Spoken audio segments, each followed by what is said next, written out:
Hi and welcome back to Tyne Valley Motorhomes. I'm Callum and today I'm handing over a Swift Select 122. Starting my walk around on the driver's side of the vehicle first. The first point you get to is your cassette toilet.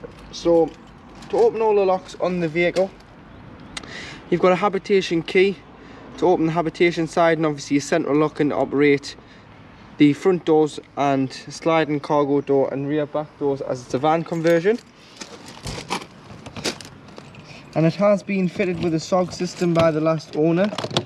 So you've got your cap there, which you'll put on the end of the cassette when you take the cassette out. So make sure that the blade is in the closed position, which I'll show you inside the vehicle, because that'll disconnect the mechanism of the cassette, and then you'll be able to lift and slide the cassette free. You can unscrew the cap and then put this cap on. Drag it to your waste disposal point, which is normally beside your toilet block, and then to empty, what you need to do is remove the cap. Press the button, the orange button at the back, which will allow some air circulation through the cassette when you're tipping it out, so it'll give a consistent flow and stops it glugging. And then once you've tipped it out, there's normally a tap, so you put some water in, put the cap back on, give it a shake and tip it back out just to get the remaining bits out the cassette. And then if you are using the blue or the green liquid form of chemical, this is a 120 milliliter cap. Fill the cap straight into here and it's good to go. If you're using the tablet form, pint of water in, followed by a tablet which is in the sachet format into here, which will break down into the chemical. If you did want to do once a year deep clean on the cassette, obviously you can get in here, you can turn this the other way and you can spin this round and get into the cassette properly and give it a good clean out when you're packing it away for the winter. And then you simply just slide it back in till it clicks. Take the cap off, put your SOG system back on, which is just a ventilation system. It keeps it smelling alright in there.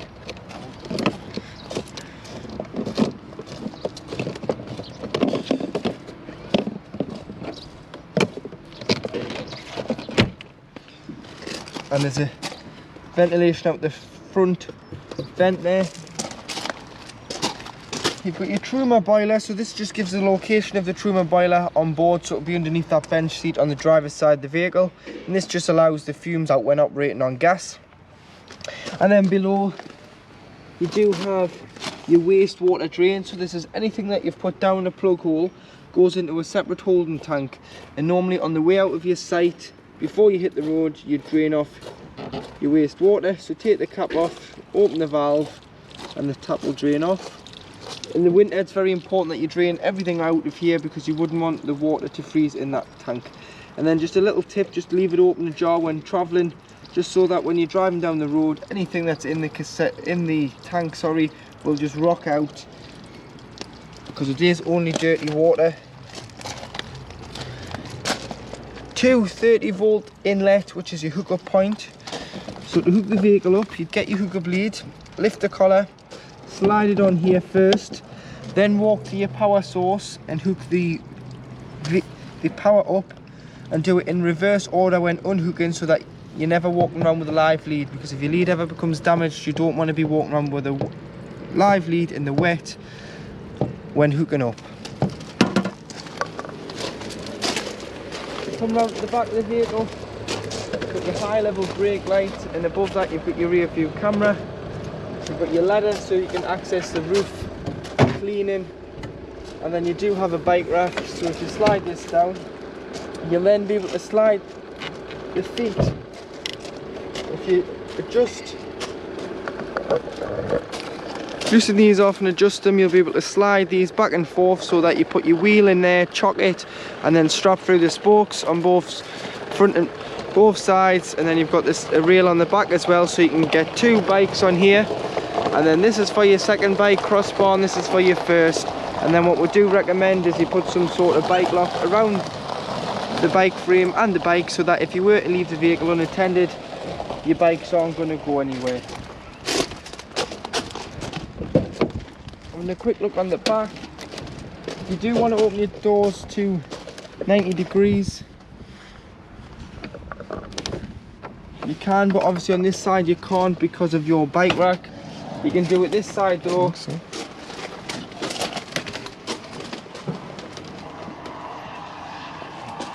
For sitting and having a look out of your pitch.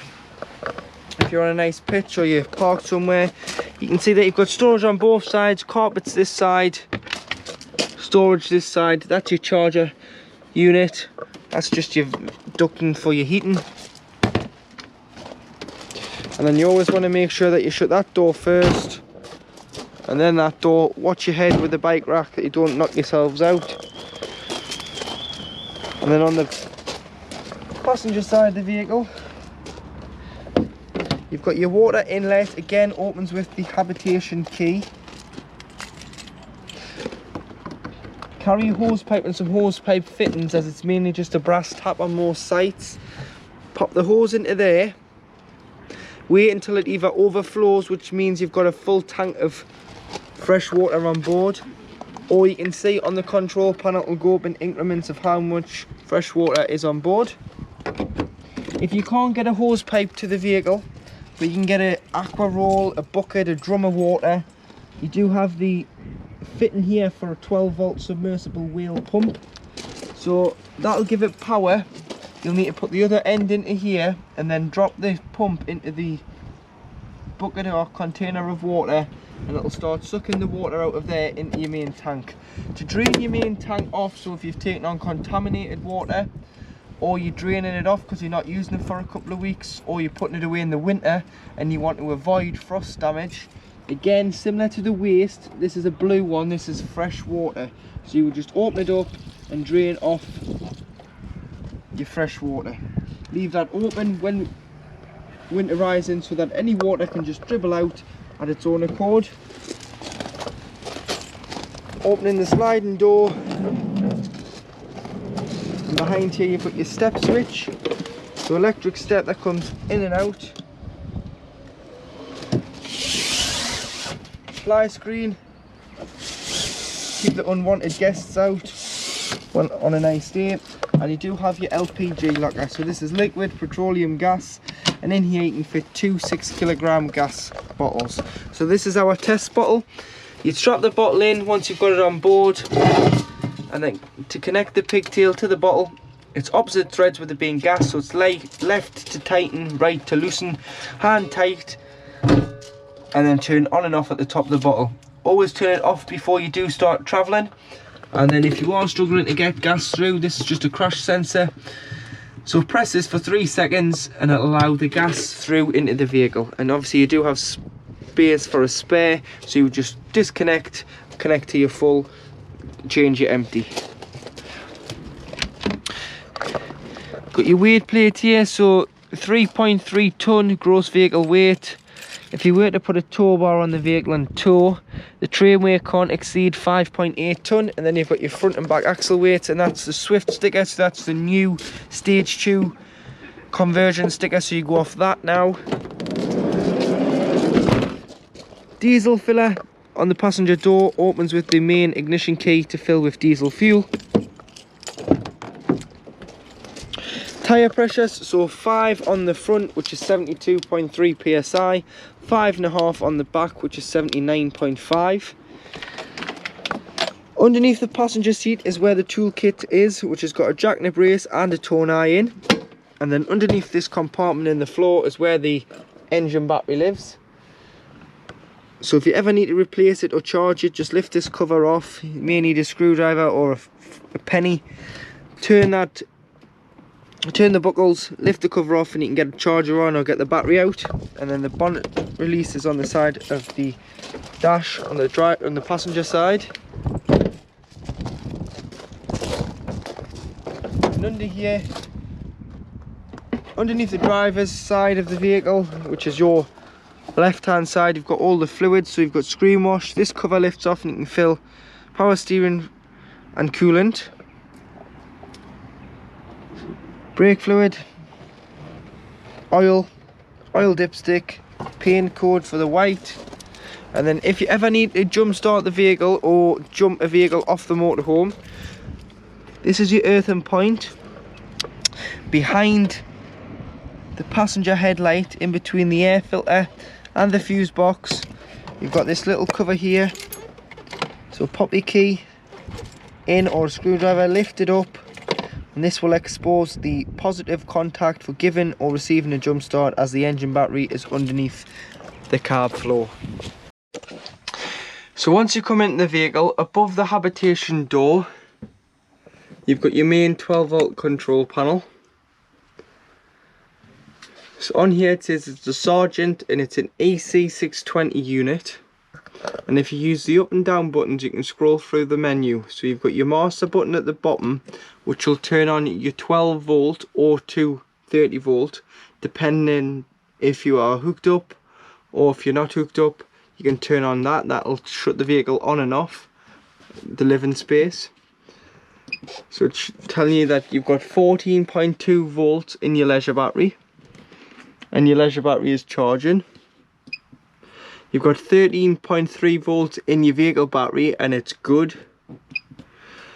You've got 1.8 amp from the solar panel going to your vehicle. You can press the middle one and you can change that. You always want to make sure that the battery at the top says L, because that's the leisure battery, means it's active and it's going to be used for this side of the vehicle.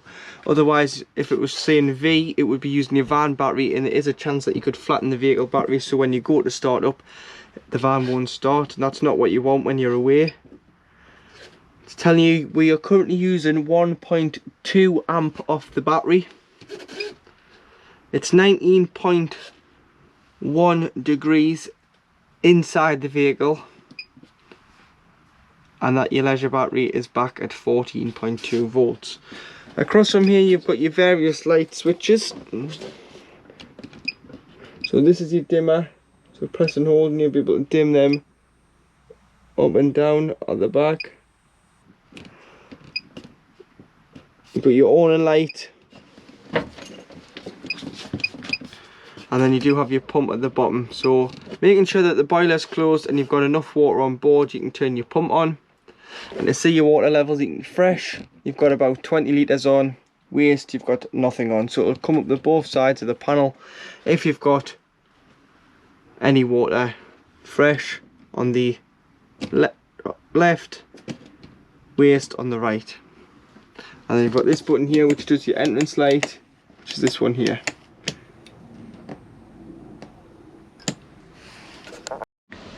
So to operate your heating and hot water system, your vehicle is fitted with a Truma combi system, and this is the CP digital control panel. So to turn the panel on and off, you just press and hold, and there it's gone off. It'll do its cycle, and then what you'll be able to do is you'll be able to press and hold and bring it back on.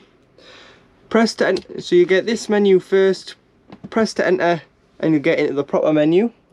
In the top left hand corner you have a motorhome with a thermometer in flashing, and this is the temperature of the inside of the motorhome. So you can have it to the highest of 30 degrees. So once you're happy, you would just press enter, and that's preset that to 20 degrees. And then next you do have a thermometer and some water, so this is your hot water. So this all depends on if you've got water on board and there's water in your boiler, you can then put your hot water on. If there wasn't, don't bother putting it on, because it is just like boiling a kettle without any water in it. So you've got off, you've got eco, which is 40 degrees of heating your hot water. You've got hot, which is 60 degrees of heating your water. And you've got boost, which will turn off the heating and prioritize the water first. So for this we'll just say hot, and that's 60 degrees of heating that 10 litre water container in your boiler. Moving on, you've got a gas bottle and electricity source. So this is what source that you're wanting to heat the vehicle or the water off. So starting off, you've got gas, so you'd use gas if you're wild camping and you didn't have any electric source or hookup on board. You've got mix 1, which is 1 kilowatt of electric and gas. You've got mixture 2, which is 2 kilowatts of electric and gas. So you'd use this more in the winter or if you're in desperate need of water. So if you're in the colder months, put on mix 2, give it 10 minutes, and then what you'll want to do is you'll want to turn off the gas. So you'll go to your electric settings. So you've got electric on 1 kilowatt, which is 750 watts, which you'd use on smaller CL sites or abroad. And you've got electric on 2 kilowatts, which is 1500 watts, which you'd use on most sites throughout the UK, depending on how much amperage they give you through your hookup leads. So normally you can use it, if you get 10 or 16 amp, you can use 2 kilowatts, but if you're using a microwave or a mains kettle, you may need to turn it down to 1 kilowatt so that you don't trip the vehicle. So once you've picked the source, you've then got your fan speed in the top right. So you've got an eco high. This is just a 12 volt assisted fan that blows it around the ducting of the vehicle. Use eco if you're wild camping, as it takes a smaller feed from your leisure battery, and if you were on site, you can put on high.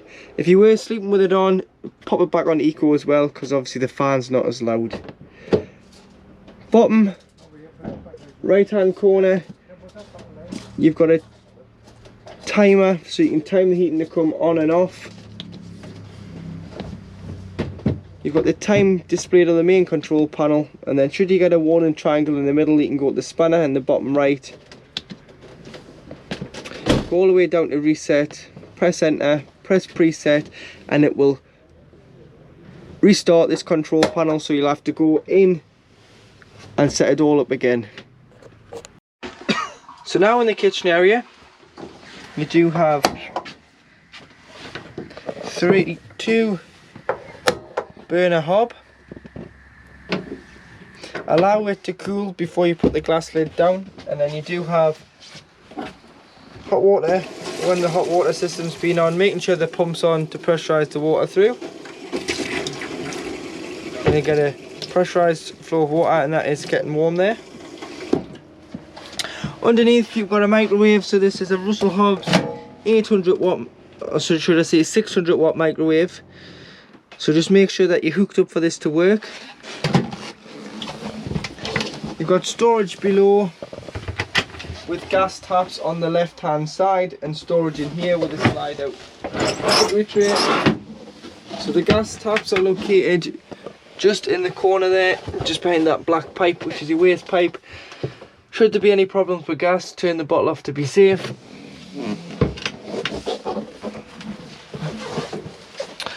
Storage above.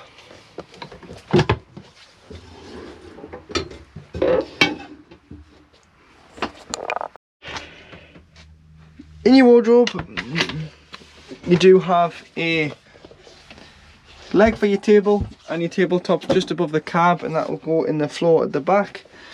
You've got two tabletops, so choice between a circular one and a square one. Some nets to hang things, hanging rail, solar panel set just as its own thing, it's charging your leisure battery. But you do have a TV aerial in here, so at the back you've got a Vision Plus TV amplifier, so you can min and max the signal here, should it be too strong or too weak. Should it still be pixelating when it's on max, just drop it down, it may just be too strong and it's bringing some interference in. And then what you'll need to do is loosen the nut off, push the stem out, and use a toggle to direct the aerial on the roof.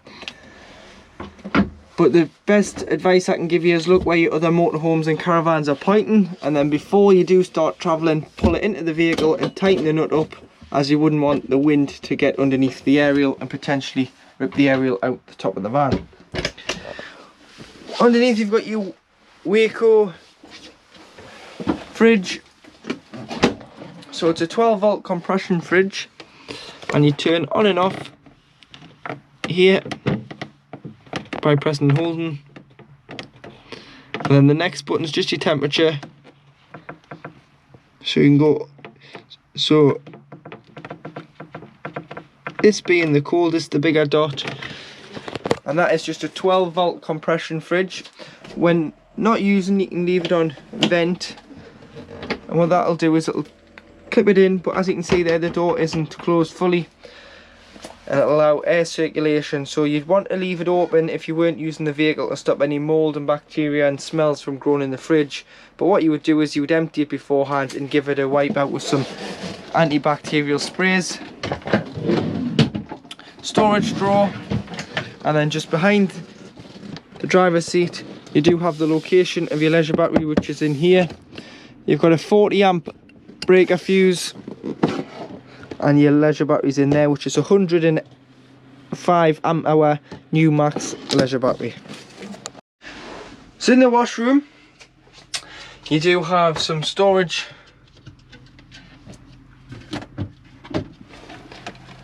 in the toilet cupboard, a hanging rail for your towels, toilet roll and shower curtain, which will come across the door when using the shower.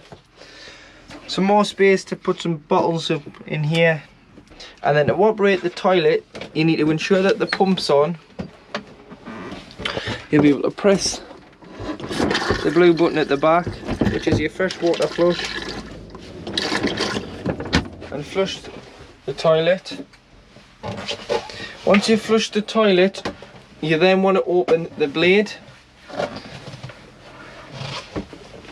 which is this lever here. So slide it towards you, which is to the right, and it'll open the blade, which everything will then go into the cassette. If you do it in this order, always flush first, it lubricates the seal between the cassette and the blade. Open it, use the toilet, flush after use, and then just slide it back to the left. And then what that'll do is it'll disengage the mechanism in the cassette, so that when it does indicate that it's full, which will indicate on here with a light, the cassette will come out the side of the vehicle. And as soon as you open the blade, as this is fitted with a SOG, which is a ventilation system for your toilet, the 12-volt assisted fan will come on to ventilate the smells.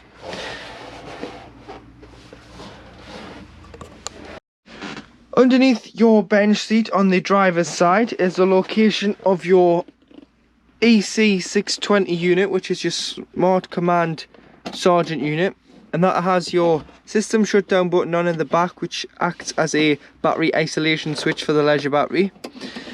Your 12-volt fuses, so do carry some spares just in case one does blow, you can replenish the fuse. And you've got your trips, so your RCD and your MCBs on mains 230-volt power. And then to the left hand side of it you do have your water pump right at the back, your boiler. So your boiler does two jobs, heats the vehicle and heats the water of 10 litres. So there's a 10 litre cylinder in here. So in the winter it's very important that you drain off that 10 litre cylinder of water, otherwise with the colder temperatures it could freeze if we do suffer from a hard frost, which is why this yellow toggle needs to be stood up in the up position. Stand it up on end and it'll allow all 10 litres of water out of the boiler, but do it without any power on, so the pump doesn't kick in like it's doing now, because it's trying to push the water back in and fill the boiler. Leave that stood up during the time you've got it standing around in the winter and not in use. Open your fresh and your waste outside, open all your mixer taps inside the vehicle into the middle position of the tap. This will allow any water that's lying in the pipelines to drain directly out of the vehicle. And then when you come to reuse it, lie it back down like it's lying down now. Shut all your taps, shut your fresh and your waste outside, fill the vehicle via a hose pipe with cold water. Come in, put your panel on, put your pump on and go to the cold side of the tap first. You'll get an automatic feed of cold water which will be pressurised. Go to the hot side, it'll cough, splutter, make all sorts of noises until you get a free flow of water from the hot side. This is when you know that your system is then primed. But do drain your boiler down and do drain the vehicle down in the winter, because you don't want anything to freeze and break because it's not covered under warranty, and the boiler is very expensive. So at the back of the vehicle you've got your lounge, so you can use it as 2 single beds if you wish, as they're long enough. Just remove the backrests. But if you want to make a big double bed, lift and slide both sides out, meet in the middle, and then pop the backrests